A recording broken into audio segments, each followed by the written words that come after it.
Se eu pegar essa ilha e esse helicóptero, e aí tudo faz sentido, porque aqui tem zumbis e ali não tinha, e agora? É isso! Eu sabia! Guaxaverso existe. Como assim? Você entendeu a referência do último episódio? Olha só, faz O tudo. Guaxa sabe o que faz. O que é o Guaxaverso? Era só uma questão de tempo. Todos O Guaxaverso vão sempre conhecer existiu. o Então nós finalmente Eu quero provamos entender o a existência do Guaxaverso. Alguém me explica o que é o Guaxaverso? Pessoal, não existe Guaxaverso. Eu acredito no Guaxaverso. Mas supondo que ele exista. Guaxaverso, onde o que não existe é debatido.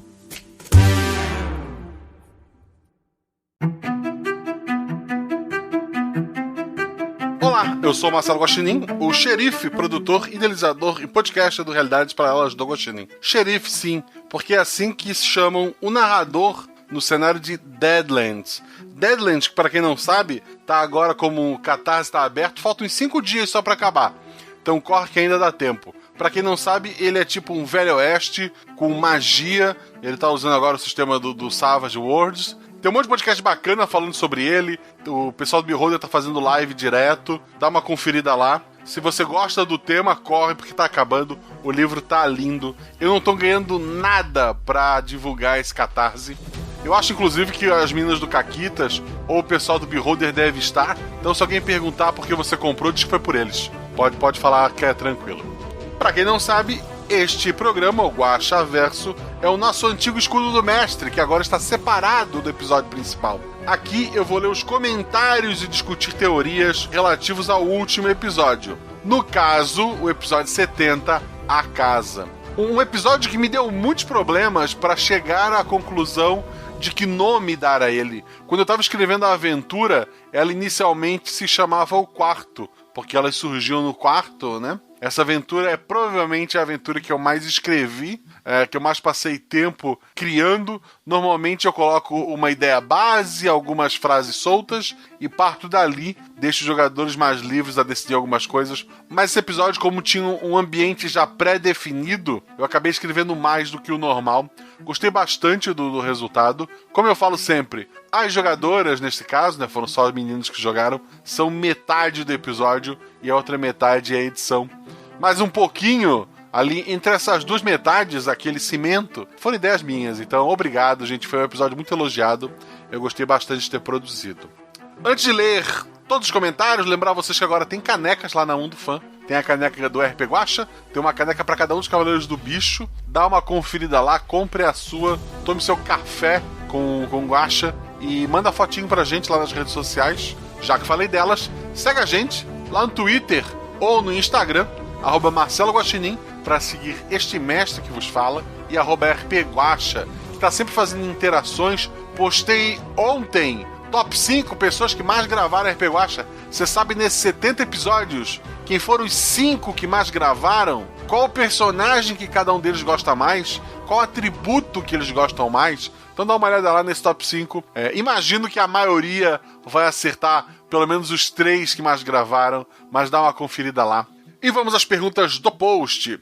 O Ricardo Nespoli. Agora tornei costume passar por aqui. Primeiro elogio ao próprio Guaxaverso, o podcast, não universo compartilhado. Muito bem pontuado. O universo Guaxaverso não existe, como todo mundo sabe. São episódios independentes. Cada aventura é única, sem ligação uma com as outras.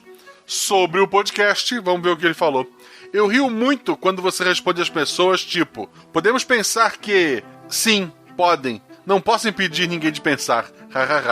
Porque realmente a pergunta do nosso querido ouvinte da outra vez foi: a gente pode pensar tal coisa? Eu não posso proibir ninguém de pensar, gente. Vocês pensam o que vocês quiserem. Isso se tornar realidade é outro ponto. Segundamente, ele coloca sobre o episódio: adorei que tornou-se canônico no Guaxaverso, agora sim o universo compartilhado, a existência de Nazaré Tedesco. Uma das jogadoras cita a Nazaré. Então, ok, se existe um universo compartilhado, existe uma Nazaré Tedesco, pelo menos na televisão. O Ezron Silva colocou: rapaz, que episódio, eu adorei as jogadoras, principalmente a coragem delas no meio de tanto caos. Sim, como eu falo sempre, metade do episódio são os jogadores, e as meninas nesse episódio estavam incríveis. O Jorge Marcos Santos Silva: Nossa, retomando o fôlego ainda depois desse episódio. Intenso demais. Muito bom mesmo. Adorei a pegada chuchulo. Você conseguiu dar um ar tenso e incômodo muito bom. Guaxa, parabéns mesmo. E personagens que acreditam e interagem são muito bons. Elas então realmente já morreram, né? Sim, gente. Da aventura iniciada até elas se tocarem o que aconteceu, elas já estavam mortas. A energia delas já tinha passado para aquela menina, né, que estava como senhora inicialmente, e aquela menina estava simplesmente nascendo ali. Ali era a consciência da mulher ou era algum lugar depois da vida? Um pouco dos dois. Ali era aquela menina com tanto poder, ela criou aquela casa imaginária com base em lembranças de todas as pessoas que passaram antes, e ela estava meio que se protegendo ali, usando aquelas jogadoras para tentar entender o que ela é, enquanto uma força maligna lá fora tentava simplesmente consumir aquele poder. Era uma luta de bem contra o mal, e como quem vocês ouviram no episódio, o bem venceu, por enquanto. O ser lá fora dos tentáculos era um dos seres da criação? Talvez o mesmo de outros mundos como Tuliazul ou do Farol? Sim, é uma dessas criaturas da criação. Não, até onde eu imagino, ela é uma criatura diferente daquelas, até porque essa criatura, ela, desse ponto em diante, ela perdeu. A energia que essa criatura tinha, ao invés de absorver a energia desta última criança que estava ali sendo alimentada de energia, ela acabou se alimentando da energia dessa criatura também. Como se passa em 92, se eu não me engano, então qualquer aventura posterior já não poderia ser esta mesma criatura. Tem alguma ligação com a Nick? Então, tem. Acho que são as únicas perguntas que consigo formular depois desse episódio. KKKK. Adorei mesmo, grato a todos e um forte abraço, Guaxa. Até mais. Até mais, querido. Gabriel Balardino. Olá, bom dia! Esse é o episódio no qual alcancei os episódios atuais. E devo dizer, que episódio incrível. Obrigado. As jogadoras foram maravilhosas e você conseguiu dar a atenção certa. Além disso, os efeitos de som escolhidos pelo editor, como na cena da geladeira, foram maravilhosos. Farofinha está de volta, gente, maravilhoso. Farofinha editou aquele episódio, então agradeçam a ele. Vão lá no Twitter, procura por Atelas Produção de Podcast, alguma coisa assim. Tá no post. Diz, obrigado, Farofinha. Pergunta com spoiler. Existe uma relação entre esse episódio e o Casa de Bonecas? Sim, direta. Quem resgatou o bebê recém-nascido sabia que ele era parte de um projeto da Forge de um Deus? Não sabia. Aquelas pessoas escravizadas que foram sacrificadas tinham algo de especial que o médico estava sintetizando? Teremos uma história delas? Aquele médico tinha relação com a organização secreta já mostrado no Guaxaverso? Talvez tenha relação com aquela organização secreta e... não. As primeiras pessoas eram pessoas como qualquer outras. A ideia era unir as, entre aspas, almas, já que esse mundo não tem centelha, para quem é um estudioso mais aprofundado do Guaxaverso, era juntar essas almas cada vez mais concentradas para gerar uma energia maior, para gerar um poder maior. Enfim, adoro seu projeto e as pessoas convidadas que sempre dão vida ainda maior para seu universo, que se torna cada vez mais complexo e apaixonante. Um abraço e que sejamos vacinados. Cara, um abraço e que sejamos vacinados, com certeza. Que bom que curtiu. Sim, eu sempre tento buscar pessoas que vão gravar, que já tenham ouvido, que pelo menos gostem do projeto, pessoas que agreguem ao projeto. Eu não tenho intenção de chamar alguém simplesmente por ter muitos números, mas se a pessoa não escuta o RP Guaxa, acaba não tendo essa alma de Guaxaverso. Jorge Carlos Eiras. Espetacular!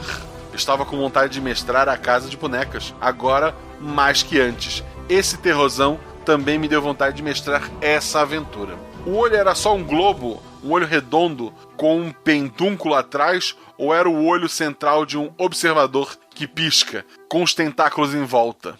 Esse olho é primo do Tuliazul? Então, eu imaginei simplesmente um olho gigantesco, em volta dele uma massa gigantesca de vários tentáculos, e era isso que estava atacando a casa ali. Então, essa é a visão que eu tenho. Se ele é primo do Tuliazul? No fim é. Não lembrava que essa menina é negra. Isso só foi revelado agora? É revelado no episódio de Natal, porque é a mesma menina, e no episódio de Dia das Crianças, é a mesma menina.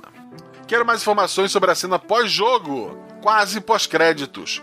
Rola um episódio com a mãe, esposa e a avó na casa de bonecas? Dificilmente, porque já é uma história meio fechada e como eu gosto de, durante a partida de RPG, deixar ela aberta o suficiente para ter vários finais, para que os jogadores possam realmente fazer a diferença, seria complicado uma história que tem um final já tão pré-meditado. Então, um episódio com a mãe, com a Olivia, com a mãe que foi lá roubar os remédios no episódio de Casa de Boneca, ele faria com que, por exemplo, a Olivia, se falhasse nos dados, ela não poderia morrer, porque a gente sabe que ela tá viva no episódio de Casa de Bonecas. Então é um pouco complicado, mas não impossível. Talvez como um NPC, talvez como uma história paralela, porque eu pretendo aproveitar bastante esse arco da Nick, né? Porque, por enquanto, a gente só viu ela criança. E essa menina, ela tem história pra contar, porque ela tem um poder comparável ao N, ao Nelson, a pessoas de outros mundos, né?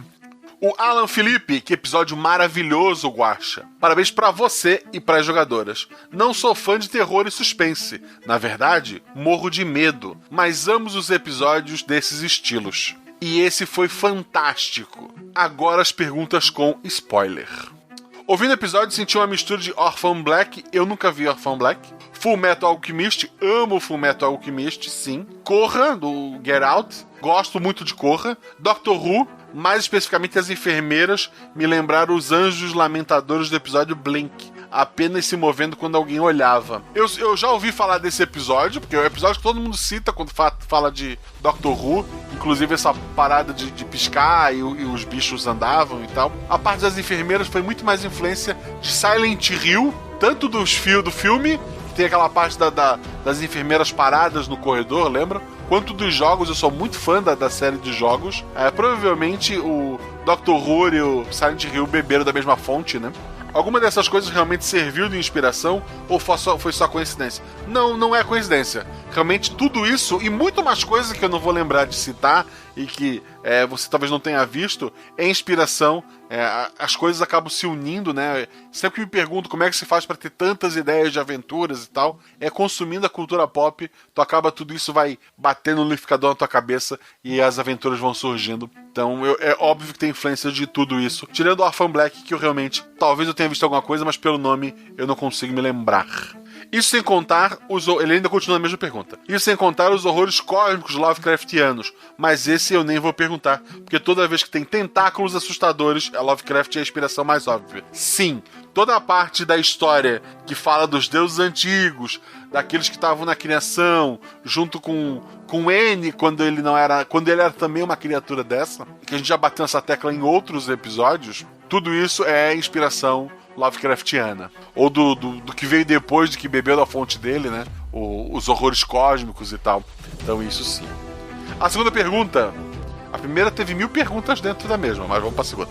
Como que a Davina, personagem da Andresa, foi pega pelo cultista? O superpoder dela só funciona quando ela se colocava de propósito em situações perigosas? Então, o superpoder dela era não se machucar, não ficar doente e tal, mas simplesmente cloroforme, alguém mal intencionado, era muito mais assim, ela entrou no incêndio, as probabilidades de algo dar errado com ela eram mudadas para não dar nada de errado. Nesse caso foi alguém ativamente querendo prejudicá-la. Então se alguém atirasse nela ou criasse um problema para ela, ela seria atingida. Essa proteção mágica dela, vamos dizer assim, ela servia muito mais em causas naturais ou similares, mas não quando alguém efetivamente quer fazer mal a ela. É isso, ou ela não faria parte da aventura, né, gente? 3. Acredito que a próxima pergunta vai ser feita algumas vezes, mas vamos lá. Esse é o universo da Nicole? A menina senhora na casa é a Nicole ou é outra entidade?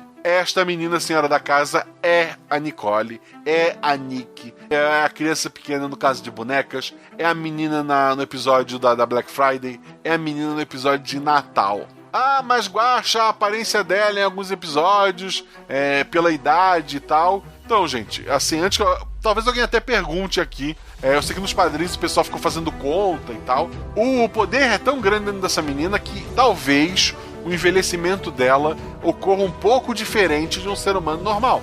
Essa é uma ótima desculpa quando o mestre é formado em uma ciência humana e é ruim de conta. Mas basicamente é isso. Próximo comentário, nosso querido amigo Dado Dornelles. O Dado, ele colocou o seguinte: oi, Guaxa, Dado de novo aqui. Que episódio incrível. Tô muito feliz de ver a Mônica no RP Guaxa. Ela é uma jogadora incrível e você montou um trio perfeito. Finalmente vemos a origem da Nick? É, gente, essa é a origem da Nick. Vocês vão ficar mais espantados com o fim dela. Guardem isso.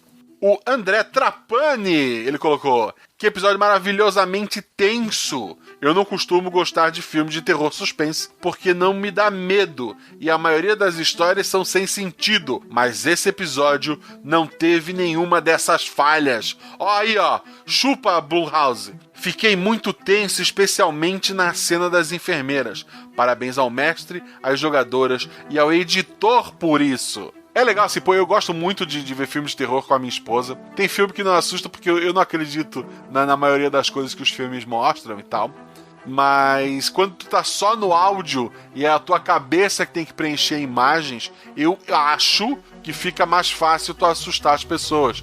Não adianta tu ver um filme que, nossa, tem um monstro horripilante, e daí tu vai ver pelo orçamento deles, ele parece, sei lá, um Furby defeituoso. É quando é a tua cabeça que tem que preencher, é um monstro indescritível e tal, então ele acaba assustando um pouco mais. Eu acho que essa é a minha vantagem. Mas é óbvio, se alguma produtora quiser comprar uma dessas ideias para fazer um filme, vamos conversar.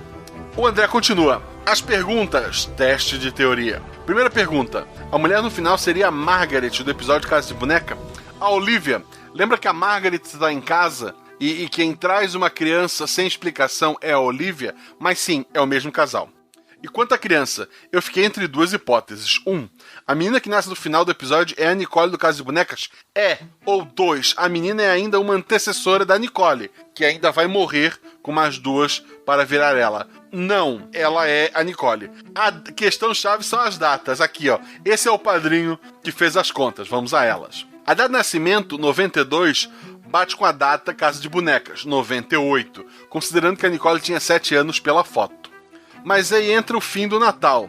Pra mim, que os episódios de Natal ocorrem na época em que é lançado o episódio, ou seja, o último Natal se passa em 2020. Penso isso porque ocorre um ano após o Natal do Cauê, que tem referência a Gurgel, e parece se passar mais ou menos na época de Cavaleiros do Bicho 3, que tem várias referências à contemporaneidade, como WhatsApp.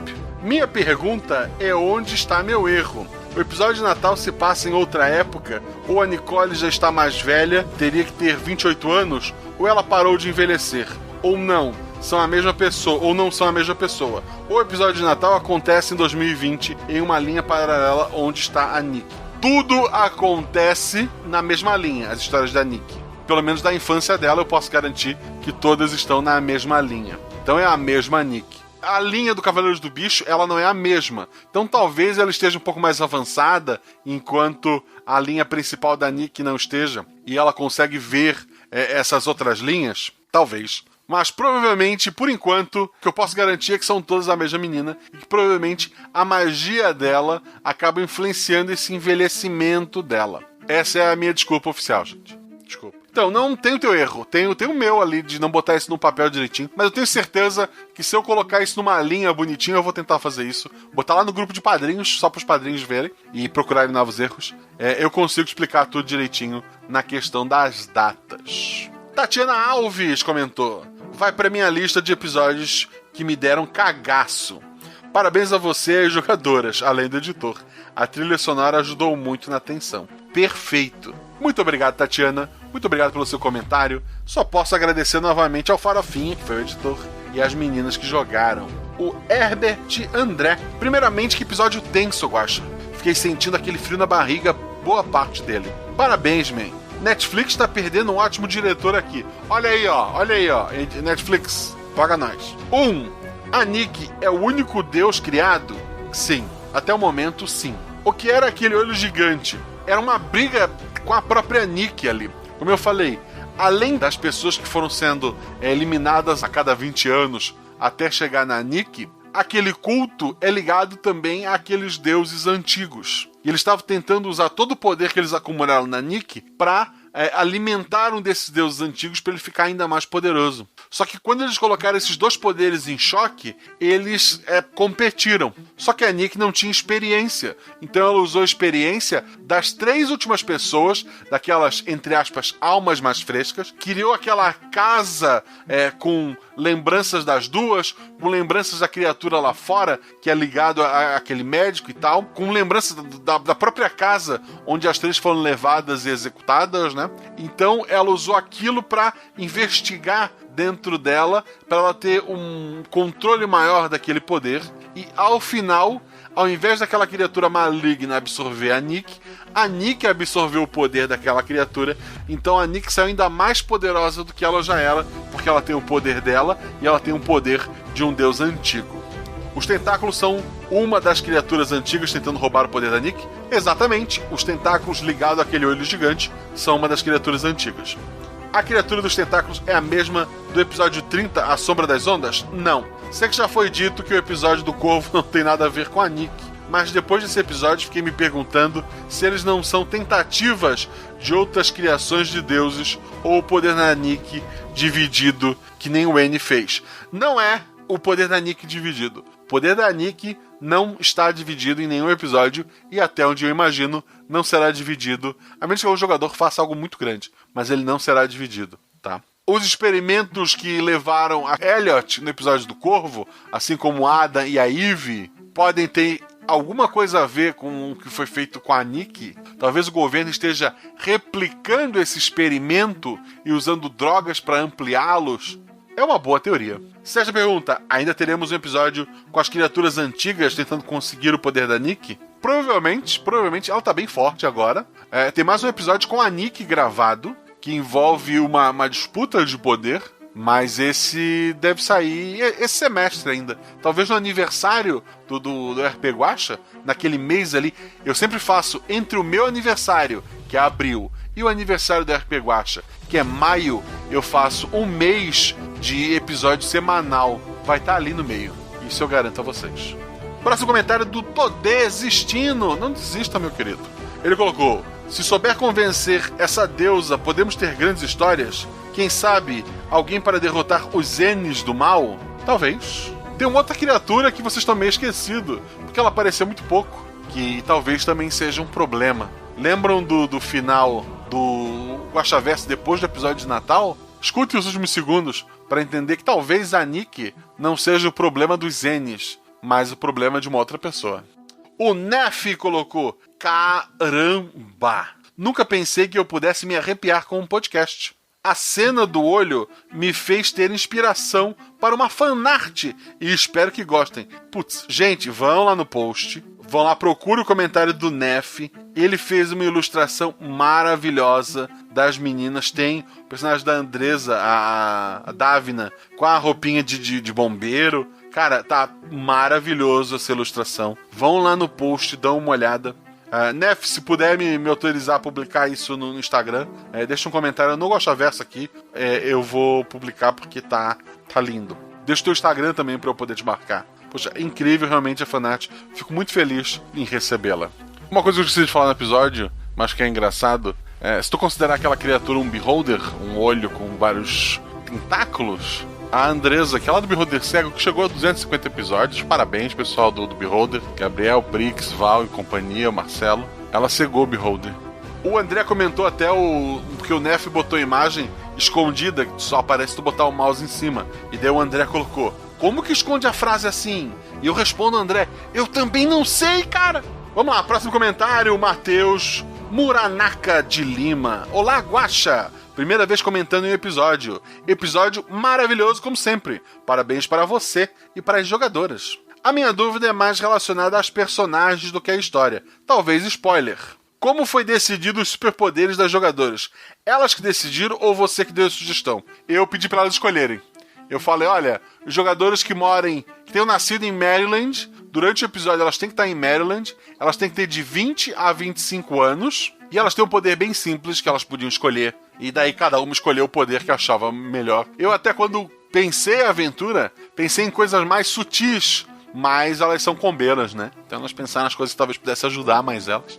E é isso, gente. Não chame com beijo pra gravar. Não, mentira. Foi bem bacana. Mas sim, foram elas que escolheram. Outra pergunta está relacionada mais a jogadores. Quando você faz um episódio e chama os jogadores para participar, o que você geralmente fala sobre a aventura para eles? Tipo, o ano em que se passa, a região, o contexto, o estilo de aventura, ação, terror, etc. E o que você pede deles para criar o personagem, além do nome, idade e atributo. Então, muitas vezes eu posto até esse texto inicial no grupo de padrinhos. Quando a aventura começa com uma descrição da ambientação, normalmente os jogadores recebem aquela descrição da ambientação. Não foi o caso desse episódio, porque os jogadores não sabiam que estariam numa casa.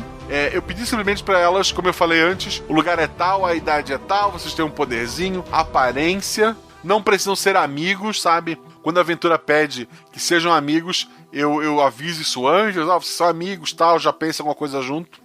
Mas eu sempre dou todas as informações para que o jogador crie um personagem para aquele lugar. Eu costumo avisar ou deixar na entrelinha se é uma aventura de terror, porque já aconteceu essa semana mesmo, de uma madrinha não querer gravar, uma pessoa que já gravou outros episódios, porque a temática ela tinha medo. Então ela disse, não, esse eu não vou gravar.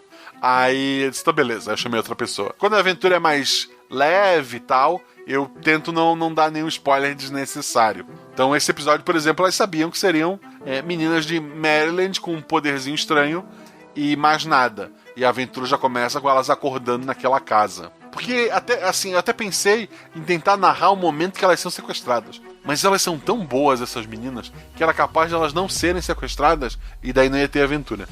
O Caio Dias Coutinho colocou episódio sensacional. Esses episódios mais investigativos e com clima de terror, focados em uma situação esquisita que tem que ser desvendada, são os meus favoritos do RPG Guacha. Talvez porque sejam os que, pra mim, melhor funcionem em um formato de one shot. Por, no final, ser histórias bastante contidas, onde tudo roda em torno de uma resposta.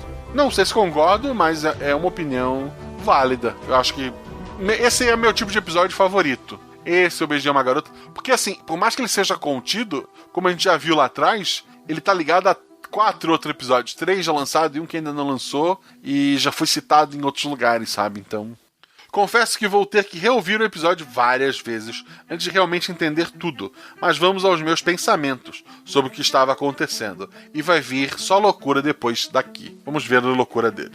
Ó, tem um ver mais. Ver mais é loucura. Eu senti uma vibe meio Silent Hill durante o episódio. Sim, tem Silent Hill. Não sei se foi uma inspiração, mas toda a questão das pessoas que se veem em um cenário bizarro sobrenatural que parece refletir suas vidas pregressas e revelar mistérios de sua história me lembrou muito o jogo do Cabeça de Pirâmide. Até fiquei esperando a trilha clássica do jogo que bota medo em todo mundo. Durante a aventura, eu senti uma vibe de jogo de terror japonês. E a parte das enfermeiras do necrotério principalmente me lembrou bastante Silent Hill. Também senti coisas do Lovecraft, como o Beholder que apareceu. Perfeita análise, é isso mesmo, como a gente já falou lá atrás. Nós sabemos que, em teoria, cada universo deveria ter seu N. Também sabemos que, no mínimo, em um universo, o N se espalhou por toda a humanidade. Poderia ser que nesse mundo também rolou algo assim, e os experimentos e o blending tivesse como objetivo, talvez sem saber,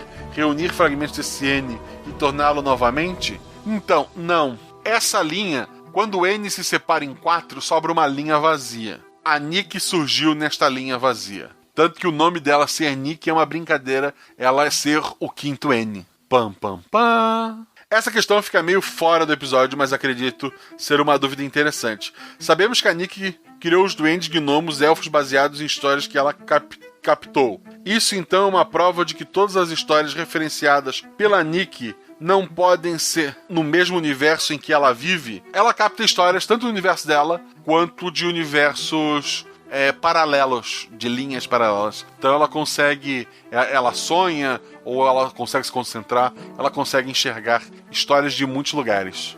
Ela é fortinha.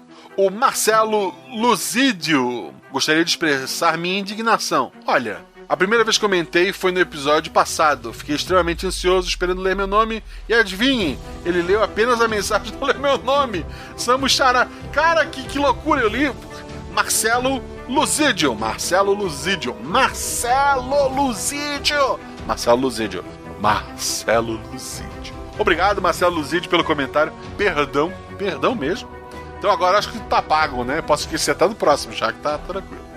Então, Xará, vou ler agora o que você escreveu. Eu sempre limpo a casa ouvindo as histórias e, coincidentemente, eu estava limpando o armário da pia do banheiro quando o Guaxa narrou. Você olha para o espelho e vê várias mulheres atrás de você. A minha perna travou e eu não consegui mais limpar o banheiro por medo do espelho. Enfim, traumatizado estou. E meu episódio favorito do ano. A mulher que salvou a menina é a caçadora? É a mesma caçadora do episódio da Casa de Boneca. É a Olivia. Eu acho que era Olivia. Apesar do caos, que é um belo nome. Adorei o episódio, tinha uma vibe filme Silent Hill. Sim. Ou será que eu tô confundindo os filmes? Não, é esse mesmo. Bom, é aquele com as enfermeiras todas costuradas lá. É esse mesmo. Quais foram as suas influências para este episódio? As influências para esse episódio, como eu citei lá atrás, Silent Hill, RP Guacha, eu uso bastante RP Guacha. Full Metal, né? A questão de tu juntando. Muita coisa, eu não sei te dizer. Por que te chamam de Guaxa? Guaxa é um diminutivo carinhoso de Guaxinim. Por que me chamam de Guaxinim? Então, quando eu tava no ensino médio, as pessoas eram ou roqueiras ou pagodeiras. Eu sempre fui muito eclético, andei com as duas galeras, mas eu era mais com amigo do pessoal que curtia rock. Sim, só tinha 2 estilos musicais naquela época, gente. Mas me relacionava bem com todo mundo. E o pessoal que era do pagode, na época, isso em 1999... começou a usar uma gíria que era estilo. Ah, isso aí é estilo. Ah, professora, essa tua roupa é estilo. Ah, esse teu sapato é estilo. Ah, tudo que eu faço é com estilo. Sabe, tudo era estilo, estilo, estilo. E um amigo nosso começou a usar pra sacanear essa galera, em vez de falar estilo, ele falava esquilo. Ah, tal coisa é esquilo. Ah, professora, essa tua roupa é esquilo. Então ele ficou conhecido como Esquilo, né? E a gente ali, que andava junto, ficou conhecido como Esquilo. Nessa época veio a febre do Mirk. Então todo mundo queria usar o Mirk. E é óbvio que eu não vou usar Marcelo, eu não vou usar Celinho 16, sei lá. Então eu queria usar Esquilo. Só que o cara que criou a gíria, ele usava já o nome Esquilo. Então eu usei Esquilo de cueca. Porque na minha cabeça era um esquilo, um animalzinho usando uma cuequinha. E isso era engraçado. Mas para as pessoas, pareceu que eu era um homem barbado de cueca e ficou feio. Então durou um dia só, me explicaram que eu tava sendo um imbecil. Mas na minha cabeça era só o bichinho engraçadinho de roupinha, tá? Mas... aí na sala de aula, no dia seguinte, a gente, sabe, num grande debate e tal, teve uma menina que disse, você tem cara de guaxinim. Porque eu sempre fui gordinho. Sempre tive bastante olheira, né? Então fica aquela máscara preta embaixo do olho. Eu tenho uma cauda listrada, peluda, pra quem não sabe. E daí ficou Guaxinim, sabe? E daí eu fingi que não gostei, mas eu gostei. E daí o apelido pegou e eu comecei a usar Guaxinim, Guaxinim, Guaxinim. Por muito tempo eu era o Guaxinim. E as pessoas têm preguiça de falar Guaxinim. Então começaram a falar Guaxa. Sabe, eu tinha amigo que eu tocava interfone pra jogar RPG. E eu dizia, aqui é o Marcelo. E daí, quando eu subia o prédio e entrava, a mãe do meu amigo dizia, é o Guaxa. Tipo, as pessoas conheciam como Guaxa. Então, Guaxa é o diminutivo do Guaxinim. É isso. Teve um rapaz, amigo nosso, que ficou conhecido como Gambá, nessa mesma época. E acho que ele não foi tão feliz quanto eu. Mas continuamos aqui, apesar do caos, colocou, a ligação é com Casa de Bonecas? Sim. Por um momento eu pensei que elas eram personalidades da mulher que desenhava. Tipo o episódio do Corvo. Mas a ideia era criar dúvidas, essa era uma delas. E sim, Guaxa, todo mundo sempre vai lembrar de O Corvo. Eu sei, perdão. Eu já tô escrevendo a continuação ali, vai ficar bem legal, gente. Shelley comentou, 70 episódios depois, e suas ideias continuam criando histórias incríveis, que vão superando outras em favoritismo dos ouvintes. Você é foda, Guaxa. Nossa, ruborizei. Agora conta pra gente de que canto escuro da sua mente que surgiram as ideias e inspirações pra esse episódio. Beijo, Guaxuxu. Agora, de onde veio Guaxuxu? Eu não sei.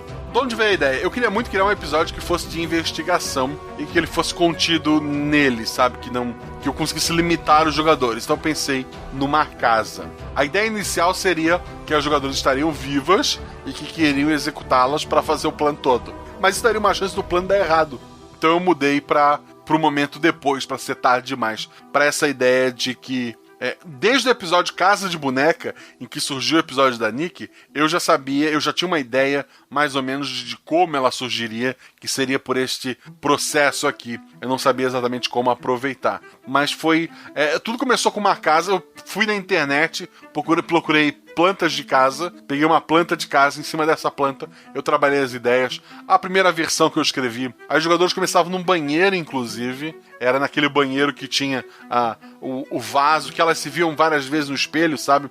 Que tinha um vaso com terra, e que à medida que elas fossem revelando pra Nick quem ela é, e a Nick fosse ficando mais jovem, naquele vaso ia começar a crescer uma plantinha e tal, e a saída seria por ali. Mas assim, eu não sei exatamente de onde surgiu. Acho que eu falei um pouco das influências lá em cima, mas a ideia básica mesmo eu quero uma investigação dentro de uma casa, e à medida que eu ia escrevendo, ela ia ficando mais e mais estranha. A referência das enfermeiras é, obviamente, a Silent Hill. Ela tá lá como para representar o medo que a menina tem, né? Ela vai vir ao mundo através desse médico, dessa enfermeira, que ela tem medo, então ela acaba tendo medo de hospital, e esse medo se materializa naquele corredor, né? Então eu acho que é isso, sabe? Mas é, sem dúvida, a aventura que mais tempo eu passei escrevendo, até porque, pelas jogadoras que eu ia chamar, eu sabia que são jogadoras que estão sempre jogando em live e tal, que eu acompanho, que são pessoas muito investigativas, né? Pessoas que, sabe, que tem muitas ideias e tal, que já viveram milhões de investigações diferentes, como disse a Paula, que cresceu vendo lá programa de investigação criminal. Então eu queria fazer um negócio bem redondinho para pegá-las de surpresa. Então eu reescrevi essa aventura várias vezes. É a aventura que eu mais escrevi, mas isso também não é nenhum mérito, porque eu costumo escrever muito pouco. Wilson Negreiros de Oliveira escreveu: os poderes dessas garotas vêm do N da deusa ou de algum outro paralelo da pera e suas centelhas? Na verdade, vem desse sentido de que muitas pessoas, 3 pessoas são executadas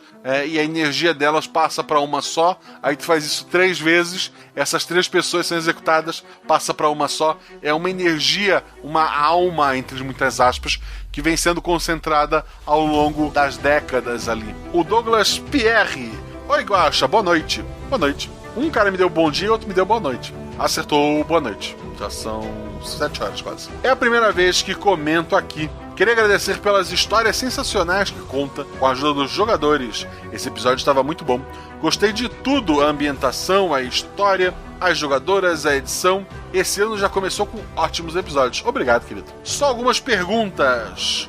Vou tentar não repetir alguma que já tenham postado. A casa foi criada pela consciência dos personagens, ou do Deus criado, ou já existia fisicamente e só foi alterada em alguns cômodos pelos poderes de algum dos personagens? A casa existe, ela é muito parecida com aquela, tirando que não tem um monstro lá fora nem dentro dela, mas ela foi recriada com base na casa existente, para onde as meninas realmente foram sequestradas, onde foi o cativeiro delas, onde elas foram executadas. Ela foi criada pela Nick, enquanto ela tentava juntar as peças ali e evitar que uma criatura de poder ancestral devorasse o poder dela. Então, as jogadoras conseguiram resolver tudo a tempo para que a Nick entendesse quem ela é e pudesse usar o poder no máximo e absorvesse a criatura lá fora, e não o contrário. Poderia ter acontecido o contrário? Poderia ter acontecido o contrário, e teríamos uma Nick mais velha bem diferente do que eu planejo para ela. O que aconteceria se as personagens não tivessem tomado consciência da própria morte, ou escolhessem não ir para a luz, e todo esse processo fazia parte do ritual para o nascimento da criança? Na verdade, se elas não tomassem conhecimento, não fossem para a luz, como eu falei, a Nick ainda teria consciência, porque ela tem um poder muito grande, mas ela se fundiria com aquela criatura lá fora, e aquela criatura lá fora, em algum momento, tomaria o poder dela, ou o controle, ou daria algum problema muito grande no futuro. O que elas evitaram foi que ela fosse maculada por aquele ser ancestral. Se a Nick no futuro for um problema, é culpa só da Nick, e não daquela criatura, porque os jogadores fizeram isso. Não sei se pode responder, mas a pessoa que salvou o bebê, espero que seja a Nick. É a Nick. Foi a Ice Queen? Não, foi a Olivia. Pois se estavam criando um deus para dar de oferenda, imagino que esse ser talvez quisesse o poder para enfrentar o N dessa realidade, ou de outras. Essa agora é a Nikki, não tem... talvez de outras. E o Guaxinim acabou precisando intervir para manter a relação das realidades. Poderia ser o Guaxinim uma criação da própria Nikki? Acho que já estou viajando demais. O Guaxinim não é criação da Nikki, o Guaxinim não é criação de nenhum N. Marco aqui. O Guaxinim é uma criatura muito poderosa. Por quê? Porque eu sou babaca e vou botar um personagem que me represente ali. Vou botar ele fraco? Vou. Não, né, gente? 70 episódios aí, cheio de elogio. Vamos deixar... Vocês encheram a minha bola. Deixa eu botar o Guaxinim, uma criatura poderosa. Ele já foi citado, sem dizer que ele era um Guaxinim, que o nome dele era Guaxinim. A origem dele tá aí, só que ninguém conseguiu ver. E não, ele não é o verso do episódio dos ratos. Novamente, obrigado pelo episódio. Eu que agradeço o seu comentário, querido. O Victor Biasi, ele antes reclamou com o menino do episódio, do comentário anterior, porque fez as perguntas que ele ia fazer, mas ele ainda fez as dele. Então vamos lá. Victor Biasi. É isso aí, gente. Faça suas perguntas. Meu Deus, quantos ainda tem? Guaxa, adoro que episódio sim, episódio não, você lê meu nome certo. Victor Biasi. Eu li certo agora? Agora as perguntas. As enfermeiras, por que elas não se mexiam na luz? E o que aconteceu com o médico e paciente? As enfermeiras não se mexiam na luz porque a luz representava ali o poder da Nikki, que é um poder, entre aspas, bom, ou puro, né? Já que era um bebê ainda nem nascido. O momento que ela nasce ali é quando as jogadoras vão pra luz, né? Ela tava ali só... Ela recebeu os poderes dela e tava... Das 3 almas, né? E tava pra nascer. Era aquele segundinho ali de nascimento. O que aconteceu com o médico e paciente? Eles estavam lá muito mais para representar medos da Nikki em relação a médicos e coisas do tipo, e assustar os jogadores, do que realmente algo prático. Eles não estavam realmente lá, eles eram só uma criação. Os mortos revividos nesse episódio foi temporal na linha do tempo do Billy Jean. Isso explicará até eles reviverem ao matar a menina e se liberaria o Deus? Não. Os mortos-vivos ali novamente eram simplesmente a ideia de que muita gente foi sacrificada para chegar ali. Eram os mortos tentando se agarrar àquelas vidas que já tinham morrido, mas aquelas energias mais frescas ali, né? Para tentar trazer para aquele lado mais maligno. E para assustar os jogadores. Supondo que é no mesmo universo Billy Jean, significa que é na mesma linha do tempo do The Paper, que liga com o Pacto Raul, Belchior e Estação Shinobi, fazendo os samurais lutarem contra mortos-vivos com a ajuda de anjos de demônios e robôs espaciais. Ok, estou viajando nas conexões? Sim, você está viajando nas conexões. Mas é uma boa teoria. João Rubens, muito bom, mais uma vez, de parabéns ao mestre, jogadores e às vozes, que também mandam muito bem na interpretação e fazem toda a diferença na imersão do podcast. No caso, quem fez as vozes desse episódio foi minha esposa e minha filha. Fico muito feliz. Enfim, para mim a aventura foi baseada em COC, Call of Cthulhu, sim, mostrando um dos lados da história de invocação e culto, ultrapassando a investigação comum e mostrando o plano espiritual dos rituais. Estou certo ou viajei? Você está certo, tem muita influência. No fim, se tu for resumir, é realmente um ritual para invocar, no caso era para concentrar poder. Existiu uma criatura que foi invocada e que estava ali já trabalhando com essas pessoas há muito tempo para se alimentar desse poder, e no fim o bem venceu. Ao contrário da maioria das histórias de Call of Cthulhu. Os jogadores morreram, mas o bem venceu. Fabiola, oi Guaxa, tudo bem? Como o pessoal já tirou todas as dúvidas que eu queria perguntar, só vou agradecer pelo episódio e fazer uma sugestão. Podia fazer uma playlist no Spotify com todas as músicas que você já usou de inspiração e fazer os episódios. Que tal? Abraços. Posso tentar dar uma olhada. Eu lembro que antigamente os padrinhos tinham feito algo do tipo, mas tá meio abandonada. Eu vou ver se dá pra retomar isso. Talvez se algum padrinho quiser abraçar e eu ajudo dando as músicas, mas vou tentar. E obrigado. Que bom que você curtiu o episódio. Ananta comentou: eu simplesmente amei esse episódio. Parabénsão. Para as jogadoras, Guaxa e editor também. Essa vibe toda de hospital e de casa de campo dá muito medo. Fica me lembrando de jogos de terror ambientados assim, tipo Slender e Until Dawn. E aquelas creepypastas que eram sucesso em 2012. Mas incrivelmente o que veio na cabeça com as enfermeiras demoníacas parando com a luz não foi nenhuma dessas coisas. Foram aqueles Buzz, os fantasmas do Super Mario que param de se mexer se você olhar a direção deles. Muito bom, muito bom, muito bom. Já as dúvidas com spoiler. 1. Quem está por trás desse experimento? Tem um ser específico ou é uma coisa geral dos vilões tentáculos criaturas? Tem um grupo específico de seres humanos liderados por aquele médico que falece ao final do episódio, tá? Os tiros que são ouvidos são contra os cultistas e eles são derrubados ali, eles estavam meio assustados, porque eles tinham com eles uma criatura ancestral e essa criatura que deveria devorar um bebê foi devorada pelo bebê. Não literalmente, a energia foi absorvida, né?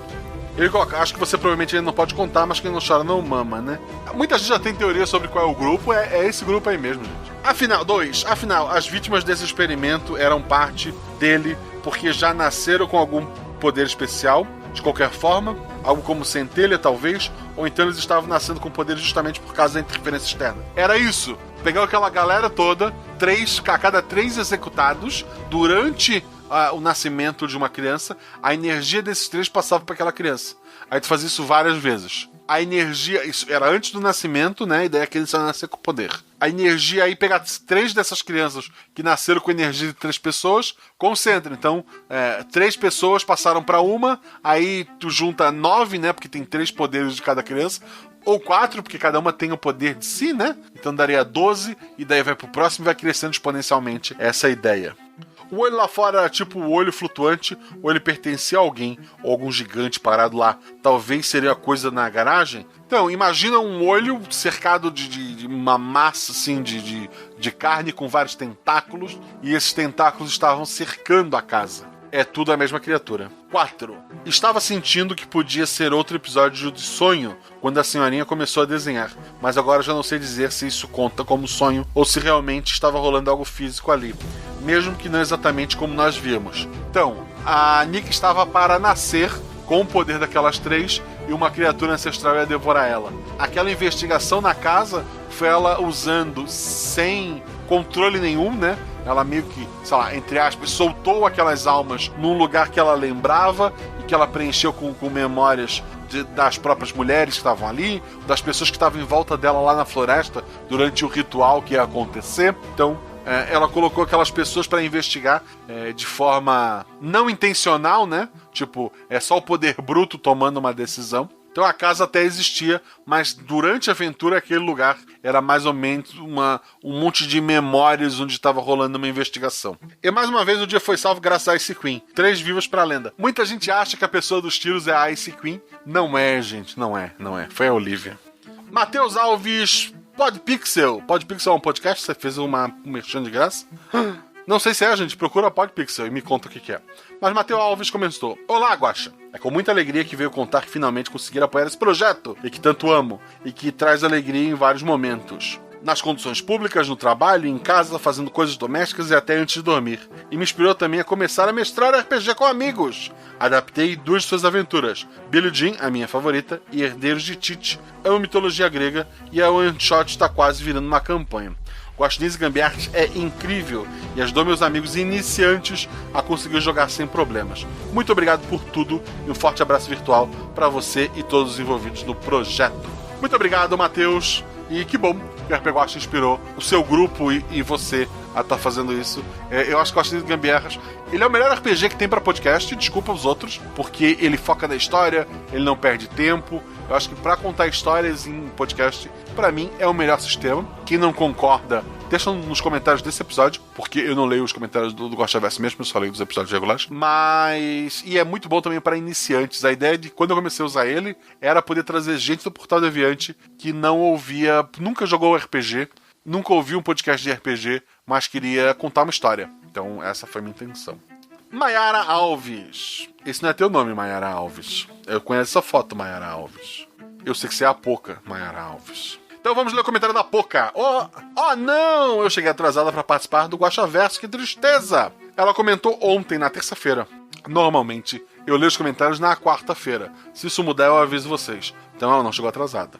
Anyway, vou comentar igual porque eu amo RP Guaxa. Eu amei esse episódio, eu amei os últimos também, e para de fazer episódio tão bom, Guaxa, que depois fica difícil para escolher o melhor do mês. Amei a Beta e a Malu fazendo as vozes e a edição tá incrível. Ela botou, tá incrível! Só queria dizer isso. De teoria eu não tenho nada, porque eu criei teorias demais e eu amei a abertura para interpretações do final. Um beijo grande. Muito obrigado, querida. Fico muito feliz com seu comentário. Você em breve gravará um RP Guaxa. Eu só tô esperando o momento certo pra gente ver essas agendas. O Leonardo Porto, parabéns, foi muito imersivo. A história, os jogadores e a edição do áudio. Foi tudo muito bom, bem orquestrado. Eu saio pra correr todo dia, às 4:30 da madrugada, e escuto o podcast no trajeto. Teve uma ou duas vezes que os efeitos sonoros me fizeram parar pra procurar ao meu redor se não tinha aparecido algo perto de mim. Foi tenso. Pô, que bom, Leonardo, assim, chegou a imersiva a esse ponto, e que bom que não tenha surgido nada em volta de você que você tenha conseguido ver. O Michel Henrique Silva colocou, episódio incrível. Primeira vez que veio aqui, queria dizer que o RP Guacha é incrível. Obrigado, Michel. Sobre o episódio, essa é a origem da Nick, certo? Certo. Se sim, imagino que seja um universo paralelo ao N. A Nick seria essa entidade no lugar dele, e esse olho me lembrou o homúnculo de Fullmetal. Seria o equivalente ao monstro do mar? Sim, seria equivalente àquelas criaturas, aqueles monstros antigos que existem por aí. E mais, poderia o universo todo ser criado somente na imaginação dela? Poderia. E é bom que eu tenha criado, embora a personagem dos quadrinhos existam antes, né? Do que uma certa série que ficou muito famosa. Mas sim, ela consegue alterar em alguns aspectos realidades. É uma menina bem perigosa. Criar um universo inteiro, eu não sei. Mas um lugar por algum tempo, sim. Finalmente terminei de maratonar todos os episódios. Fantástico, Guaxa. Adoro esses tipos de episódio. Essa menina de pele escura é a mesma do episódio de Natal, que também é a mesma que fica com os brinquedos do episódio 63? É a mesma. Ela é responsável, inclusive, pelos brinquedos ganharem vida. Ela queria que isso acontecesse. Foi uma história acontecendo na cabeça dela, que afetou o mundo real, e que daí ela foi até lá e encerrou essa história do jeito que ela queria. O Marcelis Rey colocou: finalmente cheguei aqui, conheci o podcast em dezembro e tive que correr um bocado para conseguir ouvir acompanhando. Cara, tu começou em dezembro e chegou agora 70 episódios? Pô, tu ouviu rápido, pulou algum? Não. Mas quero pedir pra você mandar um abraço pro meu grupo de amigos do Discord, os Cavaleiros do Erro Crítico. Então, pessoal, o grupo do Cavaleiros do Erro Crítico, um beijo no coração de vocês. Ele pediu um abraço. Devolvam o beijo. Um abraço pra vocês. Continue rolando erros críticos, porque é isso que o mestre gosta. Na Cavaleiros do Bicho, pra eles, indiquei o podcast. Quando eles chegarem aqui, pode ouvir meu recado. Espero que cheguem e quando vocês chegarem no episódio atual, vão lá no episódio atual e dizem: cheguei, alcancei o mestre Marcelis. No começo eu achei que esse episódio teria a ver com o episódio Eu Estarei Lá, se não me engano. Mas tive aquela explosão de cabeça no final, a velhinha, a garotinha, a Nick do Caixa de Brinquedos e do Caso de Bonecas. Sim? Sim. Acho que esse final precede o Caso de Bonecas. Exato. Parabéns pelo episódio, foi tão imersivo que várias vezes eu podia criar a cena na minha cabeça. Meu susto foi enorme na hora das enfermeiras olhando para trás. Então, gente, atrás de vocês! Eu tava só testando, tá? Desculpa. Quero lembrar vocês que esse podcast só existe, assim como o episódio regular, porque nós temos padrinhos que apoiam. Então seja nosso padrinho, tanto pelo PicPay quanto pelo Padrim. Você procura lá por RP Guacha. A partir de R$1 você tá pagando o pão de queijo do editor. E a partir de R$10 você faz parte de um grupo no Telegram. Um grupo maravilhoso. Tem um grupo principal que conversa sobre tudo. Tem vários grupos menores. Tem um grupo que discute spoiler, que recebe spoiler também. Hoje eu postei lá pra eles um trechinho de um episódio chamado A Chuva, que ainda deve demorar um pouco a sair. Tem grupos que o pessoal conversa de idioma, de perrengue doméstico. Tem 1 milhão de grupos. Tem grupo pra marcar RPG. O pessoal joga lá no nosso Discord. Então seja nosso padrinho. Leva alguns dias, você recebe um e-mail com o link pro grupo do Telegram, gente. Tenham calma. Todo mundo recebe esse e-mail. E eu queria agradecer aos novos padrinhos. A Thaís Leandra Feron de Lima, ao Yuri Vasques da Conceição, ao J. Santos, a Bruna Castro Alves Planck, ao Lucas Abíscula, ao Paulo Oliveira, ao Matheus Alves, a Daniele Golebionski Kren. Eu devo ter errado, desculpa, Daniele. Não, me odeio. Ao Douglas Pierre, ao Herbert André, ao Caio Cruz, ao Vinícius Batista, ao Cristiano Silva, ao Hélio Salatino, ao Alexandre Acioli, ao Nicolas Lacerda, a Mayra Cordeiro, ao Douglas Putomati e ao Lucas Caetano. Muito obrigado a todos vocês que apoiaram esse projeto, muito obrigado a vocês que apoiam sempre, a todos vocês que, mesmo que não possam apoiar, mandam o seu recado de carinho pelo Twitter ou por uma outra rede social. Agradeço do fundo do coração. Se cuidem, se puderem, fiquem em casa. Se não puderem, usem máscara, pratiquem o distanciamento social. Tá passando, logo isso tudo vai acabar. Beijo pra vocês E semana que vem temos A Flechada no Seu Zé. Uma aventura de investigação num clima mais alegre no interior da Bahia. Até! Só gravando um adendo rapidinho aqui. O Felipe Xavier começou a brincar sobre o Maine, ele escreveu algumas frases em inglês para tentar fazer uma música, e o Pedro Love veio com uma letra incrível e com essa música que você vai ouvir agora.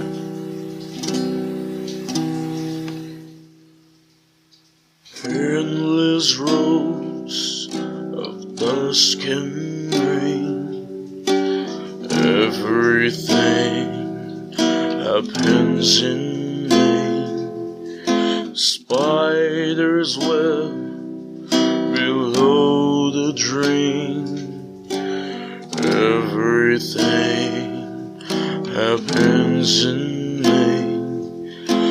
Dolls are hanging, dolls are still hunting turn till night anew. I hear the guns, I feel the pain. Everything happens in vain.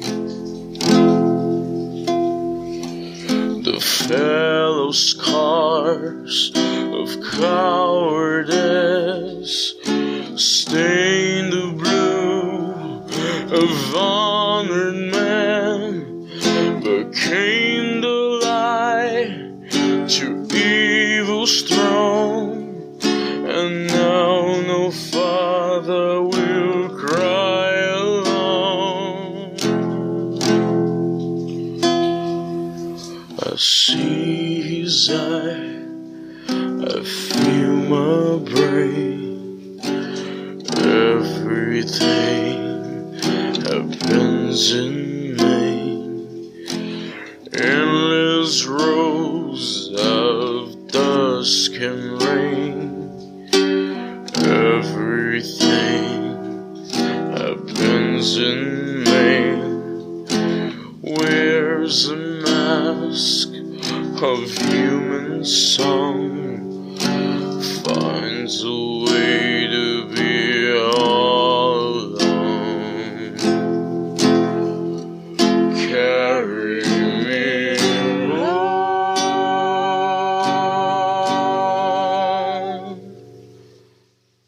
His arms around me drive me insane. Everything happens in vain. I hear the wings, I feel the claws, and I just wish to end it all, but I can't escape. When she's born, just when the lady knocks on my door. Martha, you say, did you like it?